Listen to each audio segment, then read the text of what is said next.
여러분, 살아가다 보면 예기치 않는 큰 잘못을 저지를 때가 있습니다. 하고 싶어서가 아니라 저질러질 때가 있어요. 자기 잘못 때문에 사람들이 피해를 입고 고통당하면 그만큼 괴로운 게 없어요. 그걸 보고 있는 게 얼마나 괴롭습니까? 그래서 책임을 져야 되는데 이게 어떻게 책임을 져야 되냐는 거죠. 보통은 옷을 벗고 자리에서 물러나는 것으로 책임을 지죠. 또는 어떤 경우에는 스스로 도저히 책임질 수 없다고 생각하고 스스로 생을 마감해버리는 경우도 있습니다. 정말 못난 선택을 하는 거죠. 이런 선택을 하면 안 되는데 이런 선택을 하는 경우도 있다는 거죠. 근데 잘못했다고 자리에서 물러나거나 생을 마감하는 게 그게 진짜 책임을 지는 거냐는 거예요. 겉으로는 문제를 일으킨 당사자가 벌을 받고 손해를 봤으니까 뭐 괜찮다 이렇게 할 수도 있어요. 그런데 오히려 문제를 더 깊게 만들고 복잡하게 만들어버리는 경우가 이런 경우입니다. 왜냐하면 사람들은 물러났고 죽기는 했는데 근본적인 문제는 하나도 해결이 안 된 거죠. 로마인 이야기라는 책에 보면 전쟁에서 패배한 지휘관들을 처리하는 방식이 나와요. 로마인들은 전쟁에서 패배한 지휘관을 옷을 벗고 물러나는 걸 허락하지 않았습니다. 자기가 물러나고 싶어도 물러나는 걸 허락하지 않았어요. 전쟁에서 대패를 당하고 모든 대패를 당하고 와도 해임시키지 않고요. 그 다음 전투가 있으면 그 사람을 사령관으로 해서 또 내보냅니다. 겉으로 보면 로마인들은 굉장히 실패에 대해서 관대한 것처럼 보여요. 자, 그런데 사실은요, 잘못에 대해서 더 무겁게 책임을 져라는 거예요. 이게 어떻게 가능하냐면 지휘관이 가장 수치스러울 때는 언제냐면 자기 잘못으로 인해서 전쟁에서 패배할 때가 가장 수치스러워요. 특히 자기의 무능함이나 실수로 병사들을 사지로 몰아넣었다면 그걸 견딜 수 없는 게 이게 지휘관입니다. 그런데 더 괴로운 건 뭐냐면 자기들의 부하는 자기 때문에 다 죽었는데 자기가 여전히 지휘관의 자리를 지키고 있다는 게 이게 너무 부끄러운 거죠. 너무 마음이 아픈 거죠. 명예를 생명처럼 여기던 이 로마인들에게 이건 정말 수치스러운 일이었습니다. 로마인들이 패전한 지휘관을 해임시키지 않았던 이유는 뭐냐면 수치스러운 자리, 고통스러운 자리에 있으면서 회피하지 말고 끝까지 책임지라는 거예요. 이건 오늘날하고 너무 다르죠. 오늘날은 수치를 모르는 시대입니다. 물러나라 그래도 끝까지 자리를 지키겠다고 하는 것과는 결이 다른 거죠. 이 말씀을 듣고 나는 아무리 잘못해도 절대로 안 물러나겠다. 이거 잘못된 적용이죠. 물러나라 물러나야 되는 거예요. 그런데 이 로마인들은요, 물러나고 싶어도 못 물러나게 했습니다. 끝까지 책임지라. 수치의 자리에 있으면서 고통의 자리에 있으면서 끝까지 책임지라는 거예요. 여러분, 여호수아는 최근에 두 가지 결정적인 실수를 저질렀습니다. 첫 번째는 아이성 전투에서 자만심을 부려서 전쟁에서 패했습니다. 그래서 그 과정에서 많은 병사들이 죽임당했어요. 그런데 그 아픔이 채 가시기도 전에 여호수아는 또 결정적인 실수를 저질러 버립니다. 지난주에 봤죠. 9장에서 기브온 족속에 속아 넘어가서 맺어서는 안 될 평화조약을 맺었습니다. 이거 다 누구 책임이에요? 지휘관의 책임이죠. 물론 다른 사람이 책임일 수도 있는데 결국은 누가 책임져야 되냐면 이 여호수아가 책임을 져야 되잖아요. 이건 지도자로서는 해서는 안 될 뼈아픈 실수를 한 거죠. 하나님께 묻지 않았기 때문에 그 결과가 찾아온 거예요. 자, 여호수아의 실수 때문에 가나안 땅을 점령하기 위해서 남쪽 땅을 점령하기 위해서 계획대로 3일 동안 이 군대를 움직여서 갔는데 결국은 적을 공격하지 못하고 다시 허탕을 치고 되돌아와야 되는 이런 이 불편함보다는 정말 이 안 좋은 일을 겪은 거죠. 자, 여호수아 9장 17절에서 18절 같이 한번 볼까요? 그 이야기죠. 같이 읽겠습니다. 시작. 이스라엘 자손이 행군하여 셋째 날에 그들의 여러 성읍들에 이르렀으니 그들의 성읍들은 기브온과 그비라와 브에롯과 기란 야림이라. 그러나 회중 족장들이 이스라엘 하나님 여호와로 그들에게 맹세했기 때문에 이스라엘 자손이 그들을 치지 못한지라. 그러므로 회중이 다 족장을 원망하니.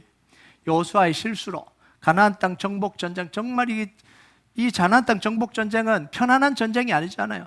죽이지 않으면 죽는 목숨 건 전쟁입니다. 근데 이 전쟁에 차질이 생겨버렸어요. 백성들이 불만이 생기기 시작했습니다. 불만이 일어났다라는 거예요. 자, 이때 자기들을 속이고 평화 동맹을 맺었던 기브온 족속으로부터 도와달라는 요청이 온 거예요. 남쪽에 있는 5나라 왕들이 자기들을 배신하고 이스라엘 편에 섰던 이 기브온 족속을 응징하기 위해서 연합군을 구성해서 공격을 한 거예요. 자, 3절과 4절을 한번 볼까요? 같이 읽겠습니다. 시작. 예루살렘 왕 아도니세덱이 헤브론 왕 호암과 야르묵 왕 비람과 라기스 왕 야비아와 에글론 왕 드빌에게 보내어 이르되 내게로 올라와 나를 도우라. 우리가 기브온을 치자. 이는 기브온이 여호수아와 이스라엘 자손과 더불어 화친하였음이니라 하매, 가나안 땅 남쪽에 있는 5개 왕들에게 있어서 기브온의 족속의 항복은 너무나 큰 배신이었습니다. 같이 다 모여서 우리 함께 모여서 이스라엘 백성들 치자라고 다 해놓고 뒤로 싹 가서 이스라엘 백성들에게 항복해버린 거예요. 얼마나 화가 나겠어요? 얼마나 분통이 터지겠어요? 그리고 이 기브온 족속의 크기, 그리고 기브온 족속이 있는 땅의 위치로 봤을 때는 가나안 족속에게 이 기브온이라는 이 부족의 위치는 너무나 중요한 거예요.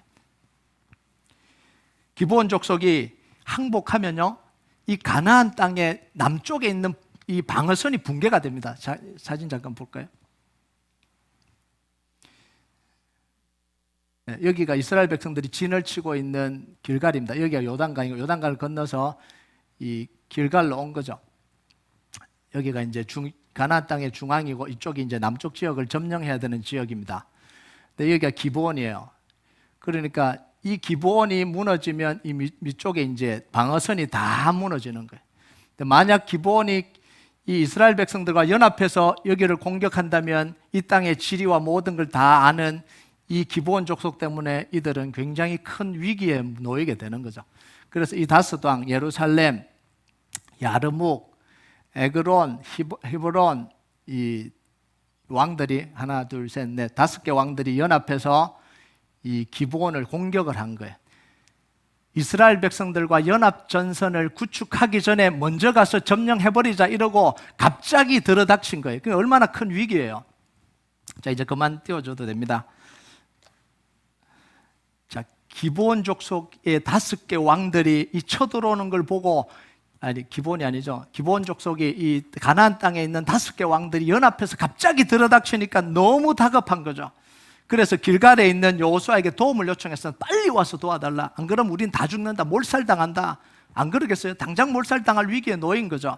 그래서 6절을 보면요, 같이 읽겠습니다. 시작. 기브온 사람들이 길갈 진영에서 사람을 보내어 여호수아에게 전하되 당신의 종들 돕기를 더디게 하지 마시고 속히 우리에게 올라와 우리를 구하소서. 산지에 거주하는 아모리 사람들의 왕들이 다 모여 우리를 치나이다 하매. 자, 여호수아 입장에서 한번 보세요. 여호수아 입장에서 기브온 족속의 구원 요청을 받았을 때에 얼마나 고민이 되겠어요. 가야 될지, 말아야 될지, 도와야 될지, 그냥 놔둬야 될지. 여러분, 기브온 족속이 사라지면 여호수아는 좋아요, 안 좋아요? 자기의 잘못이 영원히 묻혀버릴 수 있습니다. 자기가 실수했던 것들이 싹 지워져 버릴 수 있잖아요. 하나님의 이름으로 맹세했기 때문에 자기 손으로는 못 죽이는데 가나안의 5개 왕들이 와서 공격해서 죽여준다니 이것보다 더 좋은 일이 어디 있어요? 한번 눈만 찔끔 감고 도움 구조를 요청해버리면 자기의 잘못이 영원히 묻혀버립니다. 조금 머뭇거리고 늦게 올라가도 돼요. 그리고 여호수아 입장에서 봤을 때는요, 가나안 땅에 있는 부족 5개 왕들이 연합군과 한꺼번에 상대하는 건 굉장히 부담스러운 일입니다. 한 나라씩 점령하면 모르겠지만 이게 지금 다 모여서 가나안 땅 남쪽에 있는 모든 전력들이 한꺼번에 다 모여 있는데 그 전쟁 속으로 자기가 들어간다는 게 두려운 일이잖아요. 무서운 일이잖아요. 이때 여호수아의 선택이, 이 고민의 선택이, 고민하고 난 뒤에 선택이 8절입니다. 8절 같이 읽겠습니다. 시작. 그때 여호와께서 여호수아에게 이르시되 그들을 두려워하지 말라. 내가 그들을 내 손에 넘겨주었으니 그들 중에 한 사람도 너를 당할 자가 없으리라 한지라. 여호수아는요, 자기의 잘못을 덮고 숨기려고 하는 유혹에 넘어가지 않습니다. 저 같아도 그런 유혹이 있었을 것 같아요. 그죠? 그냥 가만두면 되는데, 모르는 척하면 그냥 사라지는데, 굳이 내가 거기 들어가서 그럴 이유가 뭐가 있냐? 얼마나 많은 고민이 있었겠어요. 그런데 여호수아는요, 자기 방식으로 자기 잘못을 해결하려고 하지 않습니다. 하나님께 묻고 하나님의 지시를 따릅니다. 그래서 하나님이 말씀하시니까 여호수아는 하나님 말씀에 한치의 주저함도 없이 군대를 출동시킵니다. 뭐라고요? 밤새 올라갔다는 거예요. 느리게 올라간 게 아니라 밤새 올라가서 갑자기 등장을 한 거예요. 여러분, 이때부터 하나님이 일하기 시작하십니다. 여러분 10절을 한번 볼까요? 10절 같이 읽겠습니다. 시작. 여호와께서 그들을 이스라엘 앞에 패하게 하심으로 여호수아가 그들을 기브온에서 크게 살육하고 벳호론에 올라가는 비탈에서 추격하여 아세가와 막게다까지 이르니라. 여러분, 실수한 여호수아가 하나님 앞에서 얼마나 위축됐겠어요. 하나님께 묻지도 안 하고 동맹을 맺어버리고 3일 가서 전쟁 못하고 또 돌아오고, 이런 과정 속에서 얼마나 마음이 힘들었겠어요. 얼마나 위축됐겠어요. 그런데 하나님께 나아가서 하나님께 묻고 하나님 말씀대로 하니까 하나님이 여호수아에게 담대함을 주시는 거예요. 확신을 주신 겁니다. 그리고 그 확신을 가지고 적들을 이기게 하십니다. 여러분, 사람이 잘못하고 죄를 지으면요, 위축됩니다. 자기의 잘못을 덮으려고 하는 행동이 계속해서 나와요. 불안해져요. 이때 여지없이 사단은 우리를 공격해서요, 이 죄책감을 이용해서 우리를 무너뜨리려고 합니다. 계속해서 그쪽으로 끌고 가려고 그래요. 사탄이 아담과 하와에게 선악과를 따먹으면 하나님처럼 된다고 속여놓고 그걸 따먹으니까 어때요? 말 잘 들었다고 상을 줘야 되는데 죄책감을 심어서 완전히 무너뜨려 버립니다. 아니, 사탄이 항상 이런 식이에요. 속이는, 자기가 속이고 자기가 다 유혹해놓고 그 말에 넘어가면 죄책감을 심어서 확 공격해버리는 거예요. 하나님과 원수를 맺게 하고 원수되게 해놓고 자기 편을 만들려고 하나님과 계속해서 나쁘게 만드는 거예요. 이게 사탄이 하는 짓입니다. 여러분, 인간관계도 똑같잖아요. 이 사람을 끊으려면 저 사람한테 잘못하게 자꾸 만드는 거예요. 잘못하게 만들어서 못 만나게 만드는 거예요. 그리고 자기 편을 끌어들이려고. 이게 사탄이 하는 짓이에요. 그럼 사람들은요, 죄책감이 들면 그걸 해결하려고 노력을 합니다. 스스로 해결하려고 만회해 보려고 노력을 해요. 아담과 하와가 죄를 짓고 난 뒤에 제일 먼저 한 게 뭐죠? 무화과 나무 잎으로 가려보려고 그랬어요. 수치가 느껴지니까 큰일 났다, 가려보자. 막 가렸어요. 막 가렸는데 이 가릴 수가 있나요? 가릴 수가 않죠. 어떻게 가려요? 만약 가린다고 해도 해 한 번 뜨면 싹 말라버리는데 그게 무슨 소용이 가리는 게 그 무슨 소용이 있겠어요? 그리고 두 번째는 뭐냐면 하나님으로부터 도망칩니다. 하나님으로부터 숨어서 회피해버리려고 합니다. 그 잘못을 회피하려고 그래요. 하나님을 안 만나요. 도망갑니다. 이 순간부터 사단은 죄책감을 무기 삼아서 자기 노예로 만들고 하나님께로 계속해서 멀어집니다. 여러분, 하나님께로 한번 피하기 시작하면 계속해서 사단은요, 그걸 이용해서 계속해서 하나님과 멀어지게 만듭니다. 그래서 한 번 예배 빠지고 한 번 기도 빠지고 하나님께 실망하고 그러면 계속해서 빠지는 거예요. 구렁 속으로 계속해서 빠져가는 거예요. 여러분, 죄책감은요, 피한다고 극복되는 게 아닙니다. 회피한다고 극복이 되는 게 아니에요. 아무리 후회해도 자기가 한 짓을 되돌릴 수 없어요. 아무리 발등을 찍어도 한 일이 안 된 걸로 되지 않습니다. 아무리 이불킥을 해도 소용없어요. 다음날 또 이불킥 해야 돼요. 계속해서 나를 괴롭히게 되는 거죠. 이게 죄책감입니다. 죄책감을 이기고 사탄의 공격을 이기는 유일한 길이 뭔지 아세요? 자기의 잘못을 인정하고 하나님께 나가는 길밖에 없습니다. 다른 길은 있을 수가 없어요. 죄를 용서하실 수 있는 하나님께로 나가야 됩니다. 여러분, 내 잘못을 용서해 줄 수 있는 사람에게 나가야 돼요. 이게 원리입니다. 근데 이게 원리를 안 지키거든요. 내가 김 집사님한테 김 집사님한테 잘못해놓고 김 집사님한테 가서 이야기해야 되잖아요. 이 집사님한테 가서 이야기해요. 내가 김 집사님한테 너무 잘못한 것 같아. 그리고 김 집사님 만날 때는 그냥 아무렇지도 않은 듯이 이렇게 용서해 줄 수 있는 사람 앞으로 나아가야 되는 거예요. 네. 하나님이 아담과 하와에게 뭘 하세요? 불러서 뭐 하냐면 자기가 스스로 가리려고 했던 무화과의 옷을 벗겨버립니다. 그걸로 못 가린다. 그거 아무리 가려도 소용없다. 뭐 하시는 거예요? 가죽옷을 입혀주시는 거예요. 네가 아무리 가리려고 해도, 네가 무화과 나무 아무리 가리려고 해도 안 된다라는 거예요. 그걸로는 안 된다라는 거예요. 그래서 그 옷을 벗겨버립니다. 그리고 가죽옷으로 입혀주시는 거예요. 수치를 영원히 덮어주시는 거예요. 이게 하나님이 우리에게 하시는 일입니다. 여러분, 죄책감을 가진 사람은요, 늘 그 죄책감에 사로잡혀서, 과거에 사로잡혀서 살아가요. 벗어 던질 수 없어요. 시간이 지나도 안 벗어 던져집니다.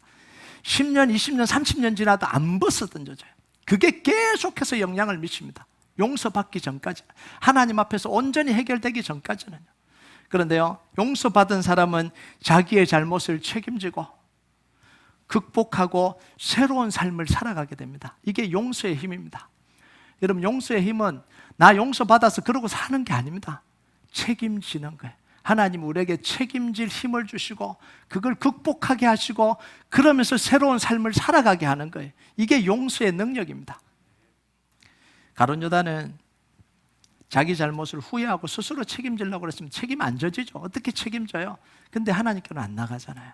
그러니까 스스로 목매달고 죽는 선택을 합니다. 정말 불행한 선택을 하죠.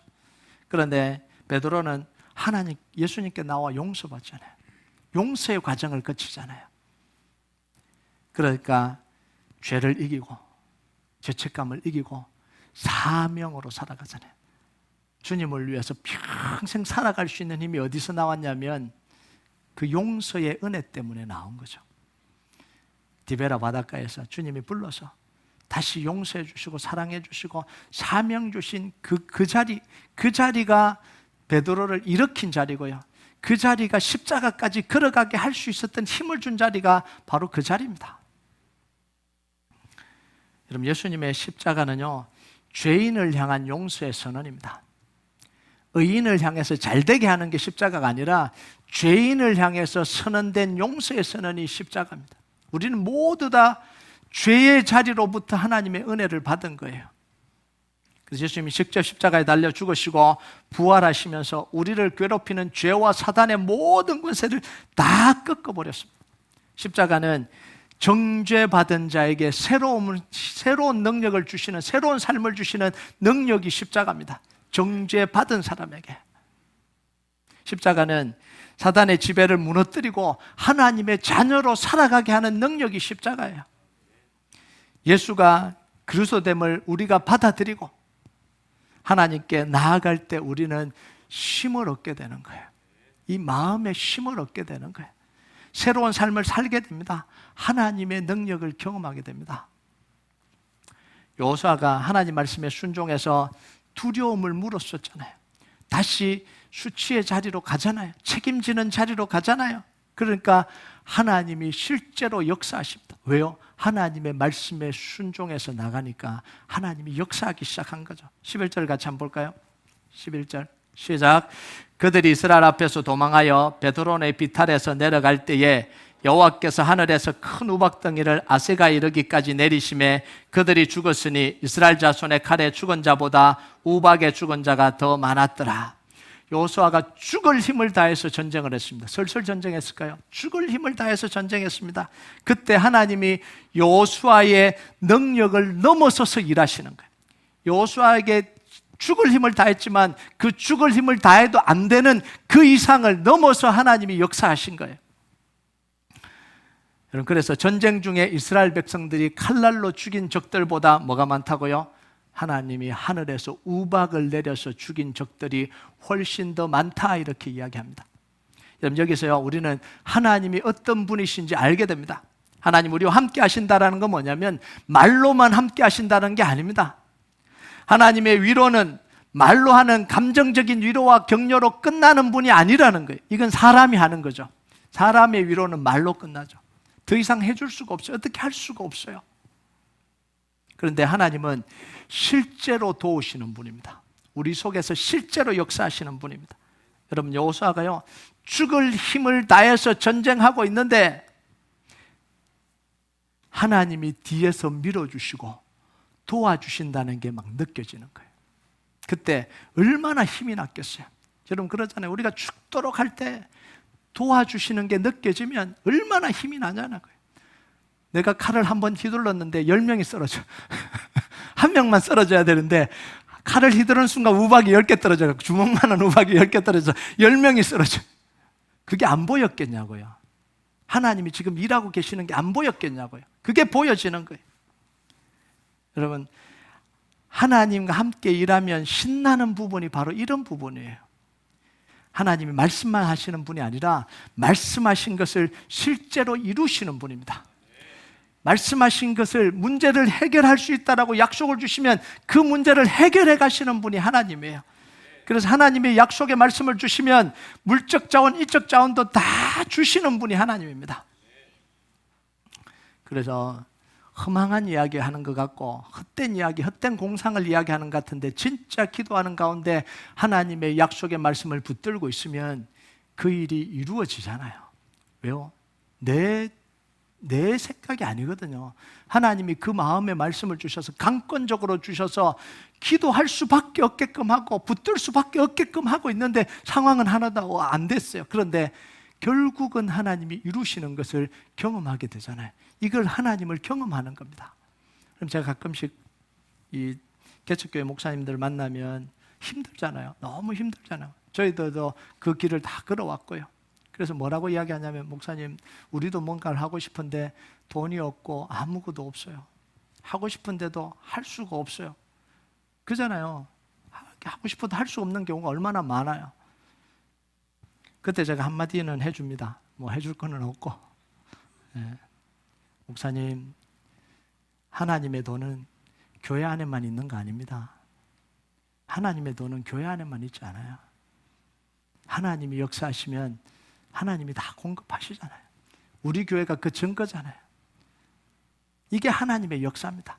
하나님이 약속을 주셨고 말씀을 주셨다면 이루시는 분은 하나님입니다. 그건 내가 갖고 있는 걸로만 하지 않아요. 하나님은 하나님이 이 전 세계의 주인인데, 하나님이 가용할 자원이 나밖에 없겠냐고요. 우리 교회밖에 없겠냐고요. 하나님은 모든 걸 다 동원하실 수 있는 분입니다.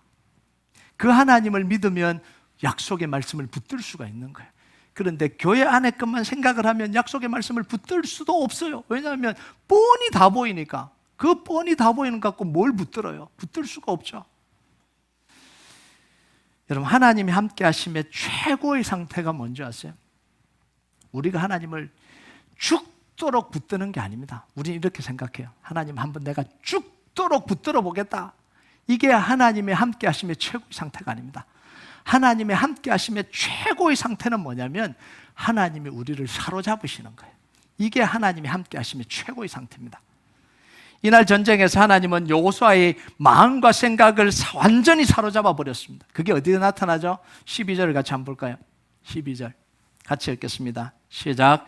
여호와께서 아모리 사람을 이스라엘 자손에게 넘겨주시던 날에 여호수아가 여호와께 아뢰어 이스라엘의 목전에서 이르되 태양아 너는 기본 위에 머무르라 달아 너도 아얄골 골짜기에서 그리할지어다 하매. 자, 전쟁을 하는데 전쟁이 계속해서 길어지기 시작합니다. 5개 연합군이 다 모였으니까 이 전쟁이 얼마나 치열하겠습니까? 죽이지 않으면 죽는 전쟁입니다. 중간에 그만둘 수 있어요? 그만둘 수 없습니다. 피곤하다 그만하자. 그리고 갈 수가 없잖아요. 전쟁을 지금 하고 있는데 얼마나 치열하냐면 아직도 이 정오가 다 돼가는데 아직도 죽여야 될, 물리쳐야 될 적들이 산더미입니다. 자, 이렇게 전쟁 중간에 해가 져서 밤이 되면 어떻게 되는 거예요?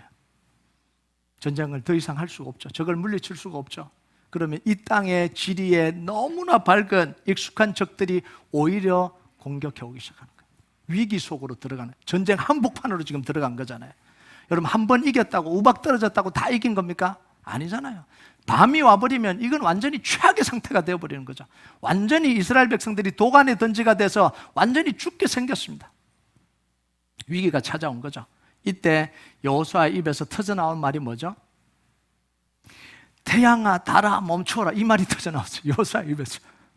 여러분, 이건요 사람이 생각해서 내뱉을 수 있는 말이 아니에요. 누가 태양을 멈출 생각을 하겠어요? 말이 안 되는 거죠. 태양에게 멈춰라 그런다고 태양이 멈추나요? 이거 누구나 다 아는 사실이잖아요. 그런데 이 말이 여호수아 입에서 터져 나와 버렸어요. 그리고 놀랍게도 이 여호수아의 명령에 태양과 달이 멈춰 버렸습니다. 이 놀라운 일이 일어난 거죠. 그럼 13절을 한번 볼까요? 같이 읽겠습니다. 시작. 태양이 머물고 달이 멈추기를 백성이 그 대적에게 원수를 갖기까지 하였느니라. 야살의 책에 태양이 중천에 머물러서 그의 종일토록 속히 내려가지 아니하였다고 기록되지 아니하였느냐. 이건 여호수아 생각도 아니고요, 여호수아가 스스로 한 말도 아닐 겁니다. 여러분, 여호수아가 이런 생각을 하고 이런 말을 한다고 될 게 아니잖아요. 이건 뭐죠? 하나님이 여호수아의 생각과 입을 붙들어서 역사하신 거예요. 하나님이 여호수아의 생각과 입에 이 말을 넣어주신 거예요. 하나님이요, 그 전쟁을 승리로 이끌어야 되니까 여호수아를 붙들고 사용하신 거예요. 강권적으로 붙들고 사용하신 거예요. 아마 여호수아도 내뱉고난데 놀랐을 겁니다. 내가 지금 뭐라고 이야기한 거야? 태양아 멈춰라, 달아 멈춰. 이게 할 수 있는 이야기냐? 그런데 자기 입에서 그게 튀어나온다니까요. 자, 그래서 14절에 뭐라고 이야기해요? 같이 읽겠습니다. 시작. 여호와께서 사람의 목소리를 들으신 이 같은 날은 전에도 없었고 후에도 없었으니 이는 여호와께서 이스라엘 위하여 싸우셨습니다. 여러분, 하나님은 하나님의 역사를 위해서 사람을 붙들고 사용하시는 분입니다. 이건 여호수아가 자기가 원해서 하나님 좀 도와주세요, 태양도 머물고 달도 머물게 해주세요, 그래서 한 게 아닙니다. 이 설교 듣고 나도 한번 해봐야지. 시험 공부 열심히 하는데 갑자기 시간이 부족해. 시간아 멈추어라. 할렐루야. 그런다고 멈추지 않죠. 이런 게 아니라는 거예요. 지금 이 상황은 정말 간절히 바라서 내가 원해서 그렇게 멈춘 상황이 아니라는 거죠. 사업을 하다가 재정이 부족해요. 통장 잔고가 계속해서 떨어져요. 하나님 도와주십시오. 이번 한 번만 도와주시면 제가 열심히 하겠습니다. 통장 잔고야 2배로 불어날지어다. 불어나냐고요? 그게 안 불어나죠. 하나님이 하나님의 구원의 역사를 이루기 위해서 여호수아가 원해서 도와달라 그런 게 아니라 하나님이 여호수아를 강권적으로 붙들고 역사해버린 거예요. 여러분, 사도행전의 오순절날 역사 속에도 이런 역사가 일어나잖아요. 사도행전 2장 4절 한번 볼까요? 같이 읽겠습니다. 시작. 그들이 다 성령의 충만함을 받고 성령이 말하게 하심을 따라 다른 언어들로 말하기를 시작하니라. 자, 마가의 다락방에 모인 사람들이 처음에는 자기가 기도했습니다. 오로지 기도에 힘쓰더라. 예수님의 약속을, 말씀을 믿고 예루살렘을 떠나지 말고 아버지께서 약속하신 성령이 올 때까지 기다리라. 그러니까 120명의 사람들이 마가의 다락방에 모여서 오로지 기도에 힘썼습니다. 처음에는 자기들이 기도했죠. 그런데 오순절날이 임하니까 어떻게 한다고요? 성령이 말하게 하심을 따라 말하기 시작하니라. 자기들도 무슨 말하는지 몰라요. 하나님이 이 사람들을 붙들고 성령이 말하게 하심을 따라 선포했습니다. 이게 뭐죠? 하나님의 큰일 말함을 듣는도다. 유대인들아, 너희들이 죽인, 십자가에 못 박아 죽인 이 예수가 하나님의 아들 그리스도다. 이 복음을 선포하시기 위해서 15개국 이상에서 온 언어가 문화와 다른 사람들이 그 자리에 있는데 그 메시지를 전하기 위해서 하나님은 이 기도하는 사람들의 입을 움직여서 복음을 선포하게 했는데 그 결과가 뭐예요? 갑바도기야, 비두니아, 다른 나라에서 온, 다른 언어를 쓰는 사람들에게 온 그 사람들의 귀에 뭐라고 이야기했다고요? 이 사람들이 다 유대인이 아니냐? 그런데 왜 내 귀에는 우리나라 말로 들리지?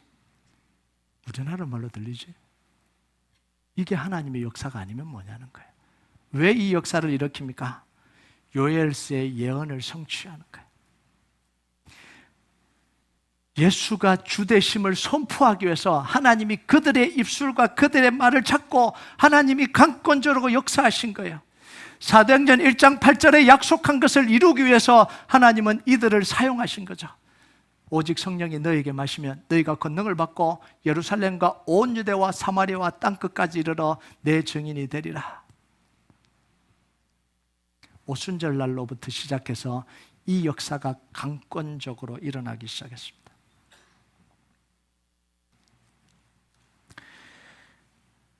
왜 하나님이 태양과 달까지 멈추시면서까지 이 전쟁을 승리로 이끄셔야 했을까요? 이 전쟁이 남부에 있는 강력한 5왕들을 한꺼번에 점령하는 전쟁이었습니다. 계획이 없었습니다, 사실은. 그런데 이 남부에 있는 강력한 적들이 지금 다 모여버린 거예요. 다 모였습니다. 가나안 땅을 점령하기 위해서 상대해야 된 가장 무서운 적들이 여기에 다 모여 있습니다. 제일 어려운 전쟁이었습니다. 가나안 땅 전쟁 중에 가장 어려운 전쟁이 이 전쟁이었습니다. 그리고 가나안 땅 정복 전쟁이 이 전쟁을 말미암아 완전히 이스라엘로 기울었습니다. 이 승패에 따라서 이 가나안 땅 정복 전쟁의 승패가 갈리는 전쟁이었습니다. 그러니까 반드시 이겨야 될 전쟁입니다. 그러니까 하나님이 여호수아를 강권적으로 사용해서 태양과 달을 멈추면서까지 이 전쟁을 승리로 이끄신 거죠. 이게 하나님의 전쟁이에요. 자, 그런데 여기서 우리는 이 승리가 어디서부터 시작되었는지 봐야 됩니다. 여호수아가 자신감을 가지고 다 준비해서 이제 됐다, 우리는 점령할 수 있다, 그러고 점령했어요? 아니요. 여호수아의 실수로부터 시작이 됩니다. 이 전쟁은요. 여호수아의 실수로 가나안 땅 정복 전쟁 자체가 차질을 빚을 뻔했습니다. 얼마나 의기소침하고 얼마나 두렵고 얼마나 죄책감에 시달렸겠어요, 이 여호수아가요. 그런데 여호수아가 자기 잘못을 인정하고 하나님께 온전히 자기를 맡길 때 하나님이 이 여호수아를 사용해서 역정케 하시는 하나님의 역사를 보여주신 거예요. 우리가 실수하고 실패했더라도 우리 잘못을 인정하고 하나님께 나가면 하나님은 충분히 역전시킬 수 있는 분입니다. 나는 이런 잘못을 했고 이렇게 무너졌고 이렇게 깨어졌기 때문에 내 인생은 이제 여기서 그냥 대충 그냥 멈추는구나, 더 이상 새로울 게 없겠구나. 아닙니다. 하나님은 충분히 역전시킬 수 있는 분입니다. 이게 우리 하나님입니다. 중요한 건 하나님께 나아가고 하나님께 말씀을 듣는 겁니다. 하나님으로부터 멀어지지 않는 겁니다. 여러분, 하나님께 붙어 있는 거예요. 우리가 예수 믿고 구원 얻고 난 뒤에 최대 목표가 뭔지 아세요? 하나님께 끝까지 붙어 있는 게 이게 최대의 목표입니다. 하나님과 한편이 돼서 하나님과 하나가 돼서 절대로 놓지 않는 겁니다. 아무리 나가라고 발로 차도, 오지 말라고 징글징글하다고 발로 차도 끝까지 하나님 붙들고 있어야 되는 게 이게 우리의 삶이에요. 여러분, 우리 인생의 가장 행복한 일이 뭔지 아세요? 하나님께 사로잡혀서 살아가는 인생입니다. 하나님, 내가 이거 필요하니까 도와주세요, 이런 인생이 아니고요, 정말 하나님이 나를 사로잡아 버려서 다른 삶을 살 수가 없는 인생. 하나님이 계속해서 딴 생각을 하면 말씀을 주셔서, 조금이라도 좀 딴 생각을 하려 그러면 그냥 말씀을 주셔서 하나님 나라를 위해서 아니면은 살 수 없게 되는 인생. 이게 너무너무 큰 축복이잖아요. 이 삶을 우리가 사모해야 됩니다. 여러분, 결혼한 부부가 제일 행복한 게 뭘까요? 결혼했는데 옛날 남자가 계속해서 생각이 나면 얼마나 괴롭겠어요. 예. 제일 행복한 게 뭐예요? 자기 아내와 남편이 너무 좋은 거예요. 예? 이게 제일 행복한 거잖아요. 막 노력해서 좋아해야지, 이거는 정말 힘든 거예요. 머릿속에 계속 옛 여인이 생각이 나고 옛 생각나는데, 아니야, 나는 이렇게 살아야 돼. 얼마나 괴롭겠냐고요. 우리 크리스찬들이 이렇게 살아가고 있는 것이. 여러분, 가장 행복한 건 뭐냐? 아예 하나님 우리를 사로잡아 버려서 그냥 생각하는 것, 살아가는 게, 그냥 하나님 나라를 위해서 사는 게, 그게 기쁜 삶이에요. 여러분, 여러분의 인생이 하나님의 손에 사용돼서 정말 하나님이 기뻐하시는 인생으로 사라지는 역사가 있길 주님의 이름으로 축복합니다. 우리 같이 찬양하도록 하겠습니다. 우리가 이 찬양 하나님 앞에 좀 올려드립시다. 내게로부터 눈을 들어 주를 보기 시작할 때 주의 일을 보겠네. 내 작은 마음 돌이키사 하늘의 꿈 꾸게 하네. 주님을 볼 때 모든 시선을 주님께 드리고 살아계신 하나님을 느낄 때 내 삶은 주의 역사가 되고 하나님이 일하기 시작하네. 우리가 이 고백을 하나님 앞에 같이 올려드리겠습니다.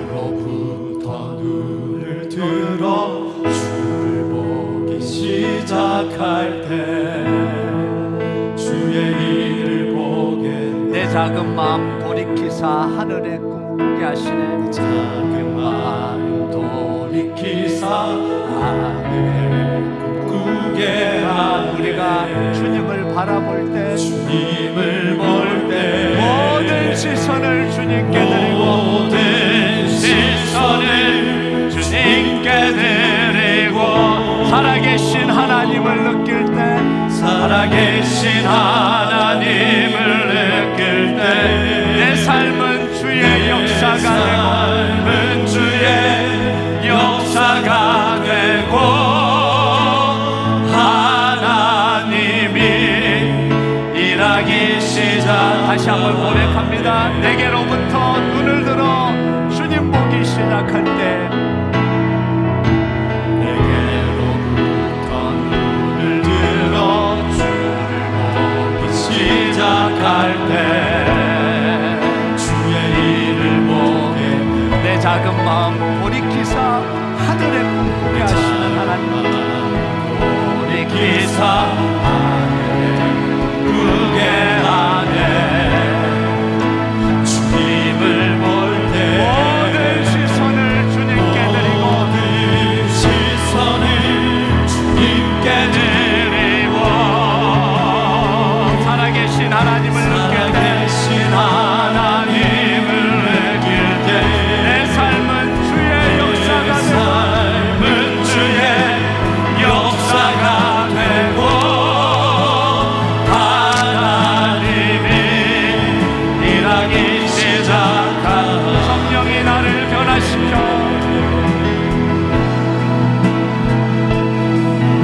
성령이 나를 변화시켜 모든 두려움 사라질 때 주의 일을 보겠네.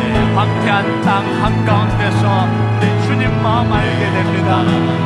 가운데서 주님 마음 알게 되니 우리 눈을 들어 주님 볼 때 주님을 볼 때 모든 시선을 주님께 드리고 모든 시선을 주님께 드리고 전능하신 하나님을 느낄 때 전능하신 하나님을 느낄 때 세상은 주의 나라가 되고 세상은 주의 나라가 되고 하나님이 일하기 시작하고 모든 시선을 주님께 드리고 모든 시선을 주님께 드리고 살아계신 하나님을 느낄 때 살아계신 하나님을 느낄 때 내 삶은 주의 역사가 되고 삶은 주의 역사가 되고 하나님이 일하기 주님의 영광 임하네.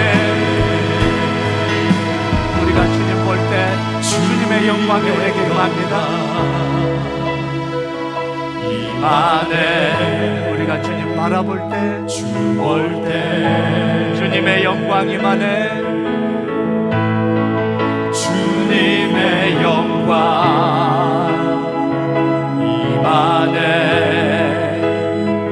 주 볼 때 주님의 영광 우리 가운데 임하여 주시옵소서. 주님의 영광 임하네. 주 볼 때 주님의 영광 임하여 주시옵소서. 주님의 영광 임하네. 주 볼 때 시선을 우리 주님께 돌려드리고